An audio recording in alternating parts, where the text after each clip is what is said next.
You're a company and you want people's attention this time of year, but you're not selling anything to do with Christmas, what do?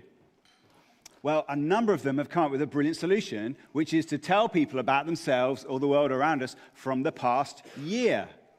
So if you have Spotify, for example, you may recently have received Spotify Unwrapped, which tells you all about your year of listening, including this year, your musical age. I was 88, which is not my actual age. We've been listening to a lot of Tchaikovsky this year because in a very cultural moment early on in the year, we went to the Nutcracker. So that's my reason.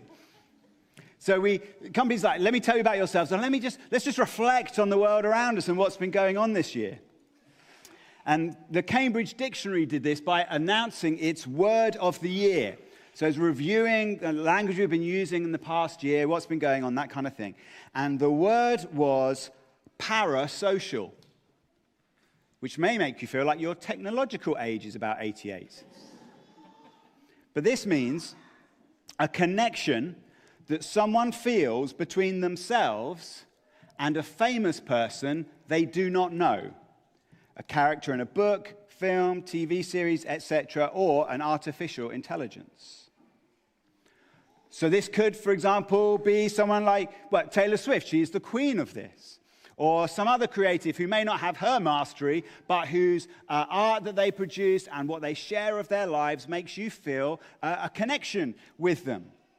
It could be someone that you follow on social media who resonates with you because of their personality, their style, their opinions, their area of expertise, or maybe they're just really good at blowing things up and filming it and putting it on YouTube. It could be your favorite dancer on Strictly. It could be your favorite traitor or faithful. It could be your favorite racer around the worlder, if that's what they're called. It could be any member of the men's Scotland football team who played in that game against Denmark. There are lots of people out there who we want to share our lives with and to share their lives with us. And the technology we now have makes that feel possible. And as we approach Christmas, the attraction of parasocial relationships might become a little bit clearer to those who are currently skeptical. Isn't it easier to watch someone on a screen who we know we like and who has rehearsed and edited themselves than sit in the same room as that family member who always upsets us? But as one cultural commentator observed about the people that you might have a parasocial relationship with, you can feel close to them, know their voice, habits, humor, values, and tiny details of their lives. But they do not know you. This relationship can feel personal, but it's not mutual.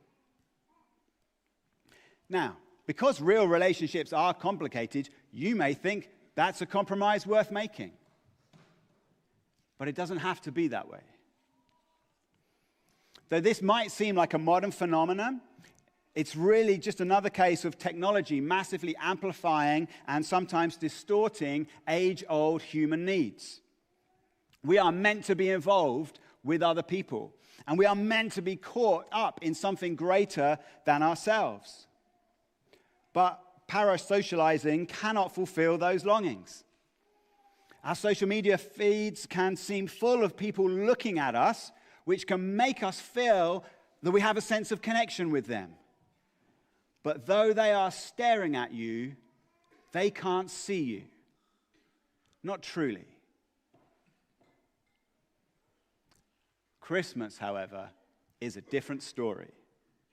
In all three of the readings we've heard from the Bible today, we were told that Jesus is not only God made visible, but God with us.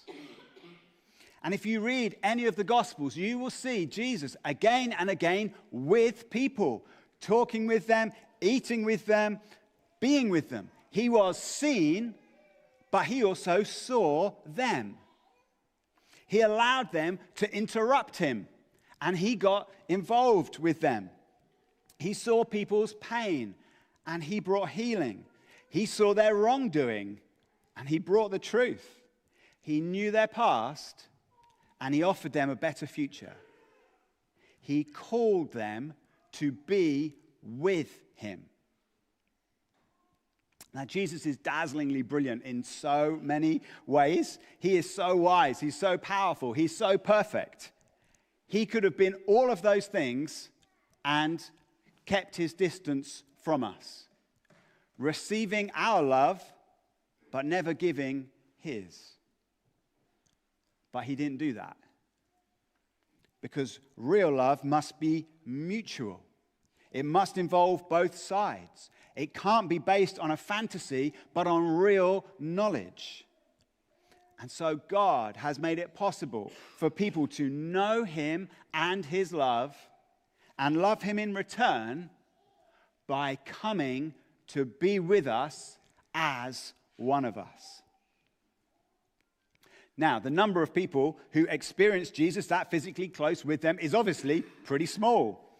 He was there for a short period of time in one specific place. There were, crowds of thousands. There were hundreds of individual encounters, and then there were a smaller group of people who got to know him really well. And we can't see Jesus as they did. But unlike the people who we might be tempted to form parasocial relationships with, those whom we see but they can't see us, Jesus can see us.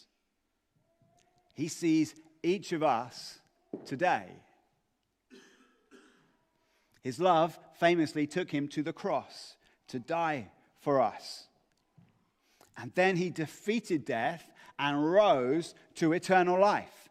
And now, because he isn't physically present in one place on earth, he can meet with people in Edinburgh and Ethiopia and the Emirates and Ecuador and everywhere all at once. Anyone can have a real mutual relationship with the infinite and eternal God. And this is where those longings that we have for connection and for significance find their true fulfillment. Many of us here will tell you that that's our experience. We know that Jesus sees us and loves us. Though we don't see him in person, we see him in action, and we sense his presence. As we read about him in the Bible, he tells us timeless truths, and he often speaks directly into our present situations. As we fix our attention on him in prayer and worship, when we sense his loving presence in us, which can be in a building like this, and it can be during a really hard day at work. As he works things for good, even hard things, in our lives and the lives of others. We're learning to realize that he's always with us.